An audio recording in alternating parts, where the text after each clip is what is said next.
Hi everyone, welcome back to our channel R2S news and updates. मेरा नाम हिमलता। मैं नबीना। So guys, कैसे हैं आप सब लोग? आई होप आप लोग बहुत ही अच्छे होंगे।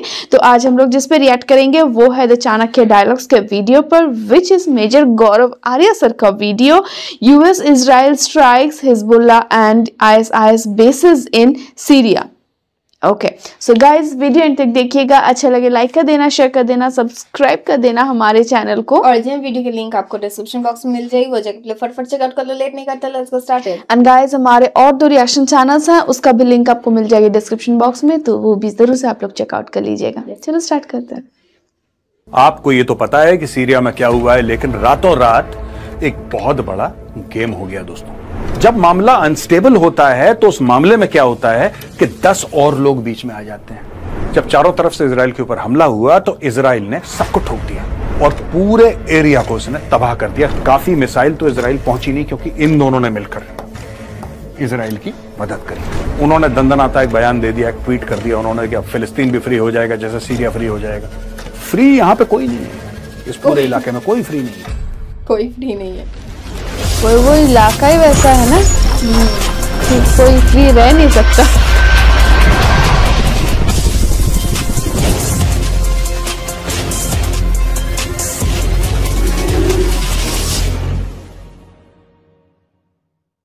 जय हिंद दोस्तों, मैं हूं मेजर गौरव आर्या और आप देख रहे हैं द चाणक्य डायलॉग्स।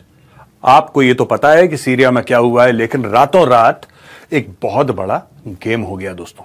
जो लोग खुशियां मना रहे थे कि हमें आजादी मिल गई, या फिर वो लोग जो कह रहे थे कि बहुत बड़ी फतह हुई है और बशर अल असद को निकाल फेंका है लोगों ने, अब यह आजादी की खुली हवा में सांस लेंगे। गेम कुछ और है बॉस, और आज मैं आपको वो गेम समझाऊंगा। अब इसमें 2 महाशक्तियां कूद गई हैं। एक रीजनल महाशक्ति है, लोकल, जिसका नाम इजराइल है, और एक ग्लोबल यानी कि पूरे दुनिया की एक विश्व महाशक्ति है जिसका नाम है यूनाइटेड स्टेट्स ऑफ अमेरिका। और जैसे कि आप देख रहे हैं, ये इजरायली आर्मी की यानी कि IDF इजराइल डिफेंस फोर्स की गाड़ी है, और ये है गोलान हाइट्स में। पिछले 24 घंटे में जो बफर जोन था गोलान हाइट्स का, राइट, उस गोलान हाइट्स पे इजराइल ने कब्जा कर लिया। अच्छा, मैं गोलान हाइट्स के बारे में भी आपको बताऊंगा, लेकिन यूएस ने बॉम्ब कर दिया है सीरिया। कहां कहां बॉम्ब करा है यह भी मैं आपको नक्शे में बताऊंगा। और Israel occupies Golan Heights buffer zone. Israel Golan Heights 1967 से ऑक्यूपाई कर रखा है, और क्यों कर रखा है मैं आपको यह भी बताऊंगा। इसके पीछे भी कहानी है। लोग कहते थे ना इजराइल ऑक्यूपायर है और इजराइल ने यह करा है वो करा है, Israel has done this and that. There is a reason behind everything, और आज मैं आपको वो कारण भी समझाऊंगा दोस्तों।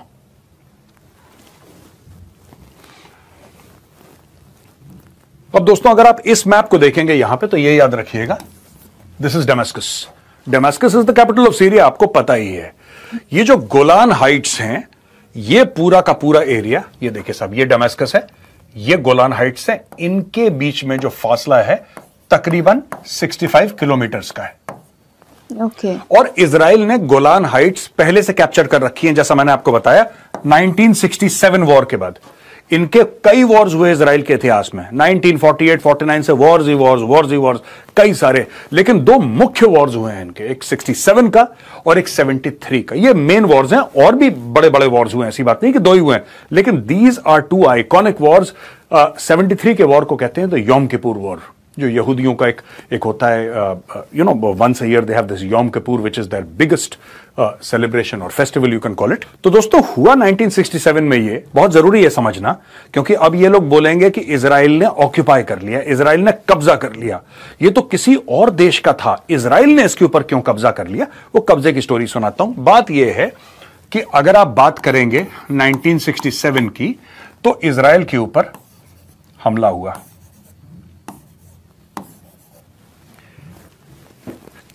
चारों तरफ से इजराइल के ऊपर हमला हुआ दोस्तों। जब चारों तरफ से इजराइल के ऊपर हमला हुआ तो इजराइल ने सबको ठोक दिया और टेरिटरी लोगों की कैप्चर कर ली, क्योंकि ये जो आए थे इजराइल पे हमला करने के लिए, ये इजराइल के इलाके को लेने के लिए आए थे। ये आसपास के जितने भी मुस्लिम देश थे, उन्होंने एक दिन तय करा, आपस में बातचीत करी, प्लानिंग करी, बोला कि भाई इनको निपटाओ, तुम ऊपर से ठोकना, हम यहां से, नीचे से, साइड से, हर जगह से इजराइल को हम क्रश कर देंगे। खत्म कर देंगे और तुम ये एरिया ले लेना, तुम ये ले लेना, तुम ये ले लेना। इन सब लोगों ने आपस में कागज पे वो एरिया बांट लिया और एक दिन इन्होंने इजराइल के ऊपर हमला कर दिया। इजराइल ने 5 देशों को ठोक दिया। इसको 6 डे वॉर के नाम से भी जाना जाता है। इजराइल ने 5 देशों को ठोक दिया 6 दिन के अंदर और इजराइल ने कई एरिया कैप्चर कर लिए। उसमें से एक था गोलान हाइट्स। ये प्लाटूनुमा एरिया है जिससे कि इजराइल को, देखिए इसका फायदा क्या है, आप इसको देखिए। इजराइल गोलान हाइट्स से लेबनान को वॉच कर सकता है, इजराइल गोलान हाइट्स से सीरिया को वॉच कर सकता है। और इजराइल देखिए जॉर्डन से अब इजराइल को वो खतरा नहीं रहा। To be very honest, Israel does not have any danger from the Jordan side. In fact जब इजराइल के ऊपर अटैक हुआ था ड्रोन से, जब मिसाइल से, जो कि ईरान ने करा था, at that point in time Jordan ने ही वो मिसाइल मारी थी, सऊदी अरब ने वही मिसाइल हवा में मार दी। काफी मिसाइल तो इजराइल पहुंची नहीं क्योंकि इन दोनों ने मिलकर इजराइल की मदद करी। तो हम जॉर्डन को अब नहीं गिनेंगे इसमें, because now it is a neutral country, it does not get involve in the local conflict. ये देखिए सब, ये पूरा एरिया इजराइल ने कैप्चर कर लिया और सही करा। अच्छा, तुम हमें मारने आ रहे हो, हमारे देश का इलाका कैप्चर करने आ रहे हो, लो हमने तुम्हें ठोक दिया और तुम्हारे देश का इलाका कैप्चर कर लिया। ये सच्चाई है। बहुत सही बाद में कोई विक्टिम कार्ड प्ले करे, पैलेस्टीनियंस की आदत है, इन सब की आदत है विक्टिम कार्ड खेलने की, छातियां पीटना अपनी, ये हो गया वो हो गया, सच्चाई यही है। ठीक है जी। Anyway, Golan height buffer zone में इजराइल घुस गया और इजराइल ने वहां पे कर दिया सॉलिड काम। अब इजराइल ने क्या करा यह जानने की आवश्यकता है। दोस्तों अगर अभी नक्शा ध्यान से देखेंगे आपको पता लगेगा इजराइल ने गोलान हाइट्स पे तो अपने टैंक भेज दिए, अपने फौजी भेज दिए, अपनी गाड़ियां भेज दी और वहां पे जाके जो बफर जोन है उस पे जाके बैठ गए। लेकिन इजराइल ने strikes in Syria target weaponry it fears could be acquired by hostile forces. Israel को यह लगा कि भाई यहां पे पूरा मामला सीरिया में अनस्टेबल हो चुका है। जब मामला अनस्टेबल होता है तो उस मामले में क्या होता है कि 10 और लोग बीच में आ जाते हैं।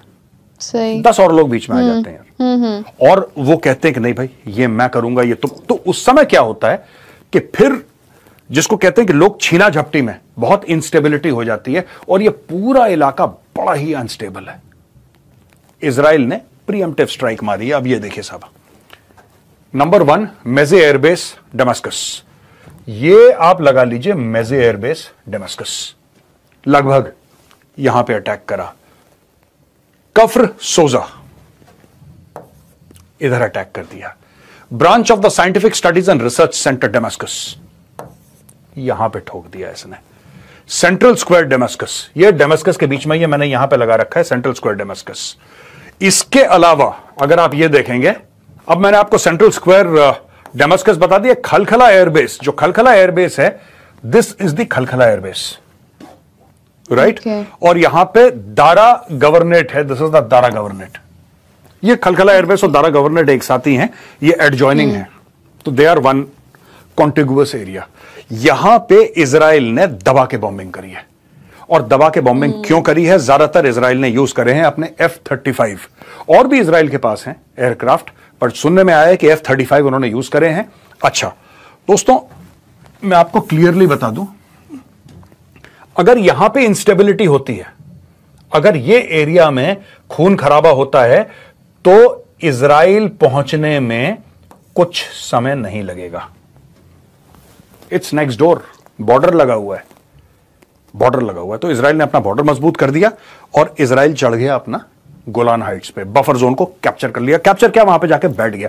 पहले ही बैठा था, थोड़ा पीछे था, आगे जाके इट इज नाउ, वहां से पीछे से इसने एयर स्ट्राइक लॉन्च करे और पूरे एरिया को उसने तबाह कर दिया। क्योंकि यहां पे हथियार, जैसे ये देखिए airbase, airbase can be used. Kafr Sousa suburb है, वहां पे वेपन्स का बहुत बड़ा जखीरा था, उसको बर्बाद करा। Branch of scientific studies and research centre, लोग कहते हैं केमिकल वेपन्स और बायोलॉजिकल वेपन्स भी हो सकते हैं, ऐसा डाउट था, ठोक दिया वहां पे, बर्बाद कर दिया उसको। सेंट्रल स्क्वायर दमिश्क, वहां पे भी बहुत हथियार थे। खलखला एयरबेस था, उसको बर्बाद कर दिया। और दारा गवर्नेट, वहां पे भी। अरे ये सारे के सारे जो एरियाज है ना, जैसा मैंने बोला, जैसा मैंने आपको बताया, गोलान हाइट्स के बफर जोन से कितना है, 65 किलोमीटर दूर है दमिश्क। It is just 65 kilometre away. So ये कुछ भी नहीं है, डिस्टेंस कुछ भी नहीं है, ये लो सामने 1 घंटे का रास्ता है इजराइल के बॉर्डर पहुंचना, इतना क्लोज है। तो इजराइल ने प्रीएम्प्टिव स्ट्राइक्स करी हैं और ठोक दिया, इन सबको आउट ऑफ कमीशन कर दिया है। लेकिन वहां पे अमेरिका ने एक और गेम खेला दोस्तों। यूनाइटेड स्टेट्स ऑफ अमेरिका, खासतौर से यूएस एयरफोर्स ने स्ट्राइक्स लॉन्च करी हैं दोस्तों 75 आईसिस टारगेट्स 75 लोकेशंस पे सेंट्रल सीरिया में। अब ये जो सीरिया है ना, central Syria, this is the area. अब हम एक एक एरिया आपको लगा के बताएंगे, साहब यहां पे करा, यहां पे करा, यहां पे करा, तो ऐसे लगेगा जैसे आटे की छन्नी होती है, आपको सीरिया ही नहीं दिखेगा। यूएस ने इतने बम मार दिए पिछले 24 घंटे में लगातार। इन्होंने B-52 इस्तेमाल करे हैं, F-15 ईगल इस्तेमाल करा और A-10 वॉरथॉग इस्तेमाल करा इन लोगों ने। और लगातार जो आइडेंटिफाइड एरियाज थे, आइडेंटिफाइड एरियाज कि साहब यहां पे है, ऐसा है, इस प्रकार से है, यहां पे इस्लामिक स्टेट के वेपन्स के कैशेज हैं, यहां पे इनकी एक सप्लाई चेन है या सप्लाई लाइंस हैं, यहां पे आईसिस का हेडक्वार्टर है, यहां पे आईसिस का जमावड़ा है, कैंप्स हैं, ट्रेनिंग एरियाज हैं, सब के सब आइडेंटिफाई कर रखे थे उन्होंने। 75 के 75 अमेरिका ने रातों रात दोस्तों उड़ा दिए। कैसे उड़ाए? लोग पूछते हैं साहब कौन सा वेपन है, कौन सा प्लेटफॉर्म है, कौन सा जहाज है। आइए मैं आपको बताता हूं दोस्तों। ये B-52 है। दिस B-52 ये इनका स्ट्रेटेजिक बॉम्बर है, पुराना एयरक्राफ्ट है, पुराना प्लेटफॉर्म है ये, राइट। और B-52 आप मॉडर्न लड़ाई में थोड़ा सा इस्तेमाल ना भी कर पाएंगे, कर भी सकते हैं, लेकिन जब आपको ये पता है कि दिस इज नॉट स्टेल्थ, ये स्टेल्थ नहीं है, इसका सिग्नेचर आता है। लेकिन ये जो नीचे फोर्सेस हैं, they have very limited air defence, very limited air defence. तो इन्होंने भेजा, इसके अंदर पता नहीं कितने टन ऑर्डिनेंस इन्होंने मारा, खत्म करा। प्रिसीजन स्ट्राइक्स के लिए दिस इज द F-15, इसको ईगल बोलते हैं, F-15 eagle, one of the finest planes. In fact America ने ये इंडिया को, ये खबरें चली थी कि अमेरिका ने इंडिया को ये ऑफर करा था कि राफेल मत लो, F-15 ले लो। It's a fantastic aircraft, it's a fantastic aircraft, no doubt about it. American खुद यूज कर रहे हैं F-15 and this is the A-10 Warthog. A-10 Warthog का ये है कि आप देखिए इसके मुंह के आगे ना, this is that something like mini gun होती है ना, GAU गैटलिंग, 4 to 7,000 राउंड्स पर मिनट फायर करता है। इसके यहां पे कैनन भी लगी है साइड में। It's like a flying artillery thing. ये ऑटोमेटिक वेपन्स भी हैं इसके पास, मिसाइल भी हैं, मिक्स एंड मैच है पूरा। वेरी वेरी पोटेंट एयरक्राफ्ट, बहुत तगड़ा एयरक्राफ्ट है। तो ये तीनों प्लेटफॉर्म्स यूज करके अमेरिका ने 75 टारगेट 24 घंटे के अंदर बर्बाद कर दिए। अब दोस्तों मैं आपको समअप करके बताता हूं कि गेम क्या है। देखिए, अब जो जुलानी है, जो हेड है फॉर्मर अलकायदा का, who was leading the rebels ना, जुलानी ये कहता है कि आइए, जितने भी सीरिया के रेफ्यूजी बाहर चले गए, भाग गए, वापस आइए सीरिया। और क्यों आइए सीरिया? आप आइए क्योंकि हम एक कैलिफेट बनाएंगे, हम खिलाफत बनाएंगे। तो जिसको भी गलतफहमी है, जिसको गलतफहमी है कि वहां पे डेमोक्रेसी, जैसे हमारे मीरवाइज उमर फारूक साहब कश्मीर के, उन्होंने दंदनाता एक बयान दे दिया, एक ट्वीट कर दिया उन्होंने कि अब फिलिस्तीन भी फ्री हो जाएगा जैसे सीरिया फ्री हो जाएगा। फ्री यहां पे कोई नहीं है यार, इस पूरे इलाके में कोई फ्री नहीं है। वो कहता है कि मुझे कैलिफेट बनानी है। कैलिफेट यानी कि खिलाफत। खिलाफत का तो खलीफा होता है, तो खलीफा कौन बनेगा? कुछ नहीं है। सीरिया के लोग पहले भी बेचारे बदकिस्मत थे, आज भी बदकिस्मत हैं। उनके पुराने मालिक बशार अल असद वो निकल गया, और मालिक को जो कठपुतली जैसा नचा रहे थे ईरान और रशिया, वो निकल गए। अब दूसरा मालिक ये जिलानी आया है, जोलानी या जोलानी की जगह कोई और आया है, वो आएगा, वो पता लग जाएगा आपको कुछ दिनों में। और इनको चलाने वाले होंगे अमेरिका और तुर्की। यानी कि ईरान और रशिया गए, अमेरिका और तुर्की आए, बशर अल असद गया, जोलानी आया। एक ही थाली के चट्टे बट्टे हैं, राइट? एक ही थाली के चट्टे बट्टे हैं। और जिसको भी ये गलतफहमी है कि ये डेमोक्रेसी होगी, फ्री विल होगी और फ्रीडम होगा, कोई फ्रीडम नहीं है। ये सब झूठी बातें हैं, ये ढकोसला है, 420 है। मैं आज आपको कह रहा हूं, ये आप वीडियो सेव कर लेना, वहां पे कुछ नहीं होने वाला, पहले से और बदतर होगा। That is the nature of that place. वहां पे सिर्फ एक ही डेमोक्रेसी, दैट इज इजराइल, बाकी सबका बेड़ा गर्क है वहां पे। तो दोस्तों कैसा लगा आज का वीडियो? पसंद आया तो उस वीडियो को लाइक जरूर करिएगा। जय हिंद, वंदे मातरम। वीडियो बहुत अच्छा लगा। जय हिंद, वंदे मातरम, भारत माता की जय। वीडियो मस्त है, बहुत सही है। और इजराइल का तो मतलब वो हमेशा हम लोग मतलब उसका कुछ एक्शंस ऐसे लेते हैं, बहुत मतलब सही हम लोग एक्शंस लेते मतलब हैं। दंग रह जाते हैं, मतलब शॉक हो जाते हैं कि मतलब कितना सरप्राइजिंग रहता है इन लोग का एक्शन। सीरियसली गाइस, मतलब ये लोग सोचते नहीं है ये करेंगे, बात करेंगे, वो लोग ये करेंगे, वो करेंगे, नहीं करते हैं। हमारा सिचुएशन उन लोगों का सिचुएशन बहुत अलग है, बट सेम है, बट हम लोगों का डिसीजन लेना डिसीजन अलग है, हो जाते हैं, क्योंकि इसराइल के पीछे अमेरिका है और हमारे पीछे अमेरिका लगा हुआ है। तो मतलब अगर हम लोग कुछ भी डिसीजन लेंगे तो अमेरिका कैसे आ जाएंगे हम लोग को, मतलब चेस करने लग जाएंगे, क्यों लिया। वही अगर डिसीजन ये इजराइल लेंगे तो तब वो लोग अमेरिका कुछ नहीं करेंगे, उल्टा उन लोगों को साथ देंगे। तो इसीलिए हम लोग को ज्यादा बातचीत करना पड़ता है। इजराइल इजीली एक्शंस ले सकते हैं, एंड इजराइल एक्शंस बहुत अच्छे लेते हैं, क्योंकि देखना कैसे वहां पे वो गोलन हाइट्स में जाके वो लोग बैठ गए, है ना। मतलब कैसे सबको ही आके इजराइल के अटैक करने लगे, चारों तरफ से कैसे इजराइल के अटैक करने लगे, और कैसे इजराइल उन लोग पे भारी पड़ गया। उन लोगों का मतलब है भी, मतलब अलग ही है, क्योंकि वो लोग कैसे चारों को भगा के उन लोग के ऊपर जगह पे जाके बैठ गए। हैट्स ऑफ टू इजराइल में। बहुत मतलब सच में ये मैं भी वही सोच रही थी जब वीडियो हम लोग देख रहे थे कि हमारा डिसीजन और इजराइल का डिसीजन में हम लोग का बहुत सोच समझ के डिसीजन लिया जाता है।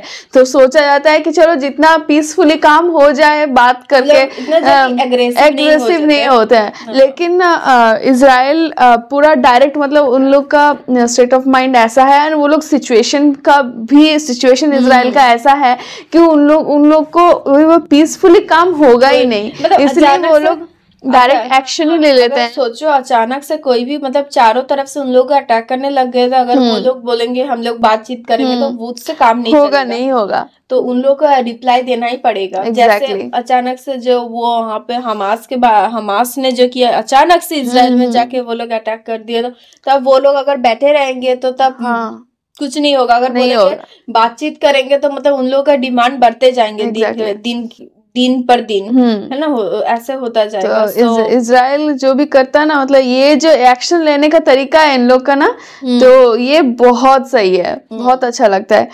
एंड अमेरिका भी यहाँ पे ISIS के ऊपर एक्शन लिए हैं, है ना। हाँ, तो मतलब ऐसे यहाँ पे बताया, सर नहीं बताया, सर बताया कि मतलब उन लोग का एक्शन लिया गया है, और वहाँ पे जो उन लोग का बेसिस है ऐसा इसके वहाँ पे जाके अमेरिका एकदम मतलब अटैक कर दिए हैं। बट समटाइम्स ऐसा भी हो जाता है ना, मतलब हम लोग को सिर्फ पता चला कि उन लोग के बेसिस पे अटैक हुआ है, बट कहीं और पे भी जाके लग सकते हैं ना, एकदम टारगेट पे नहीं लग सकते हैं। बट समटाइम्स वो न्यूज दब जाते हैं, क्योंकि ये न्यूज हम लोग के लिए हाईलाइट ज्यादा हो जाता है, ये सब न्यूज है ना, हाईलाइट हो जाता है ना, जो सब जगह पे वो लोग अटैक करते हैं, एंड वही सब चर्चा होने लग जाता है। तो इससे क्या होता है ना, जो और भी प्लेसेस जो भी हार्म होते हैं, तो वो सब बात नहीं किया जाता है। उसमें मतलब कुछ जो सिविलियन होते हैं, तो उन लोग के ऊपर भी अटैक हो सकता है। मतलब अगर ऐसा नहीं है कि पॉइंट पे पॉइंट एकदम एक ही जगह पे जहाँ पे टारगेट किया है वहां पे ही मतलब जाके गिरा है, तो ऐसा नहीं होता है। और जेट्स का जब बात होता है ना, कि जब ये प्लेन से वो लोग गए एंड ये प्लेन से वो लोग अटैक किए एंड ऑल, तो ये जब जेट्स का बात होता है ना, तो बहुत सही लगता है, नहीं क्योंकि ये सब इतना इंटरेस्टिंग होता है ना। दूसरे के कंट्री पे ऐसा होता है तो इंटरेस्टिंग लगता है, खुद कंट्री नहीं, मेरे अपना नहीं, मैं उस बेसिस पे मैं बात नहीं बोली, मैं सिर्फ बोली इस बात को कि जब ऐसे इस तरह से बात होता है बहुत इंटरेस्टिंग होता है। तो जब ऐसे मतलब ऐसे जो एक जेट्स रहता है कि जो मतलब कैसे खतरनाक यूज करते हैं, करते हैं। मैं उस बेसिस पे ये बात बोले। मैं बिल्कुल नहीं चाहूंगी हमारे इंडिया पे ऐसा कुछ हो। मैं समझी, बट सीरियसली अगर वही चीज यहाँ पे मतलब नहीं हो, बट ये बात अगर यहाँ पे वो जैसा यहाँ पे हम लोग के ऊपर से गए तो हम लोग का हालत खराब हो जाएगा है ना। वही जेट सामने से देखोगे तो भाग जाओगी। यहाँ से सुनने में ही अच्छा है भाई, सुनते ही जाओ। हाँ, सामने से ना जाए। हाँ, सो गाइस यही था हमारा रिएक्शन। आपको कैसा लगा आप हमें कमेंट में जरूर बताइएगा। अगर यहाँ तक वीडियो देखे हैं, thank you so much for watching our video. आपको अच्छा लगा लाइक कर दो, शेयर कर दो, सब्सक्राइब कर दो हमारे चैनल को। ओरिजिनल वीडियो की लिंक आपको मिल जाएगी डिस्क्रिप्शन बॉक्स में, तो आप लोग वो भी जरूर से चेकआउट कर लीजिएगा। एंड हमारे और 2 रिएक्शन चैनल्स हैं गाइस, उसका भी लिंक आपको मिल जाएगी डिस्क्रिप्शन बॉक्स में, तो वो भी आप लोग जरूर से चेकआउट कर लीजिएगा, भूलना नहीं। एंड न्यू है हमारे चैनल पे तो सब्सक्राइब जरूर से करके जाना। Thank you so much, bye.